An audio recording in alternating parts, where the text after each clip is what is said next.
Baltimore, and Carroll.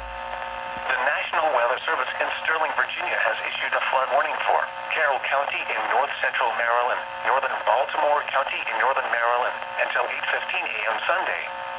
At 11:12 p.m., Doppler radar indicated heavy rain that will cause flooding. 2 to 4 inches of rain has fallen across the area, and additional rainfall amounts around 1 to 2 inches are expected. This will cause creeks and streams to rise out of their banks.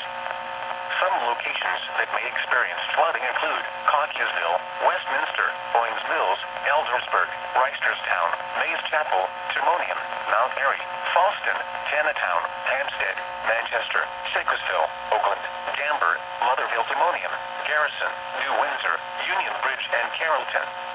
Turn around, don't drown when encountering flooded roads. Most flood deaths occur in vehicles.